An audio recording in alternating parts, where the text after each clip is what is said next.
बिस्मिल्लाहिर्रहमानिर्रहीम। मैं हूं मलिक मोहम्मद अली। प्रोग्राम बात से बात मलिक मोहम्मद अली के साथ। बानी तहरीक इंसाफ को सजा, क्या तहरीक इंसाफ फिर इhtजाज का रास्ता इख्तियार करेगी? और बानी तहरीक इंसाफ के ट्वीट के बाद क्या तहरीक इंसाफ फिर मैदान में आएगी? आज के प्रोग्राम में हम इसी मौजू पर बात करेंगे। और प्यारे दोस्तों, जिन दोस्तों ने अभी तक हमारे चैनल को सब्सक्राइब नहीं किया, बराए मेहरबानी वो हमारे चैनल को सब्सक्राइब भी करें, लाइक भी करें और शेयर करें। 190 मिलियन पाउंड के केस में बानी तहरीक इंसाफ को 14 साल कैद, 10 लाख जुर्माना और उनकी एहलिया सबक खतून अव्वल बुशरा बीबी को 7 साल कैद और 5 लाख रुपया जुर्माना। अब इस केस के हवाले से तो कानूनी माहिरीन ही कोई राय दे सकते हैं, हम तजिया ही कर सकते हैं। इस केस के फैसले के बाद बानी तहरीक इंसाफ का एक ट्वीट भी आया है।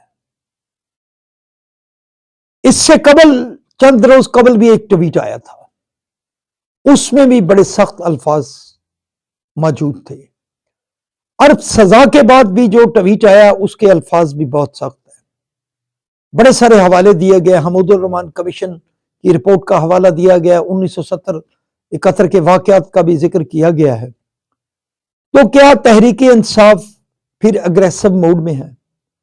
अगर पिछले 2.5 साल के दौरान देखा जाए तो तहरीक इंसाफ अग्रेसिव मोड में ही है। जब तहरीक अपनी एतमाद आ रही थी तो उस वक्त भी बतौर वजीर आजम भी बानी तहरीक इंसाफ जलसों में मसरूफ थे। उस वक्त उन्होंने बतौर वजीर आजम तकरीबन 11 जलसे किए पाकिस्तान भर में, और उसके बाद भी एहतजाज का ये सिलसिला चलता रहा। अब 26 नवंबर के एहतजाज तक बड़े सारे एहतजाज किए गए, लेकिन तहरीक इंसाफ का कोई भी एक ऐसा एहतजाज कामयाब ना था जो कि कोई असर रखता हो, जो कि तहरीक इंसाफ के मुतालबात को मनवा सकता हो। बहरहाल 26 नवंबर के बाद अब मुज़ाकरात का दरवाजा खुला। 3 राउंड हो चुके हैं, लेकिन 3 राउंड भी ऐसे हैं जो कि ना होने के बराबर हैं। और दूसरी तरफ अब सजाएं हो गई हैं। तहरीक इंसाफ के रहनुमा इसे इंसाफ का कत्ल करार दे रहे हैं, जबकि हुकूमत की जानिब से इसे बड़ा कहा जा रहा है कि ये इंसाफ का बोलबाला हुआ है। जो बंदा दूसरों को चोर कहता था वो खुद चोर साबित हो चुका है। बहरहाल ये तो दोनों अतराफ की सियासी बातें थी जो कि की जा रही हैं। बहरहाल अब बानी तहरीक इंसाफ के एक ट्वीट के बाद फिर एक नई सूरत हाल सामने आई है। क्या तहरीक इंसाफ इसी तरह लड़ती रहेगी? तहरीक इंसाफ का कारकुन भी थक चुका है। वो उसके रहनुमा या कारकुनान ओपन आकर ऐसी बातें नहीं करते, लेकिन हकीकत में जब वो इकट्ठे बैठते हैं तो ये बातें जरूर करते हैं कि तहरीक इंसाफ का कारकुन थक चुका है।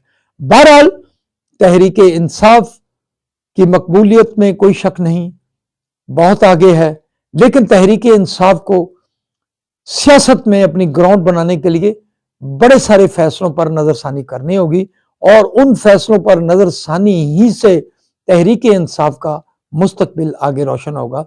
सलाम पाकिस्तान, सलाम ओवरसीज, अल्लाह।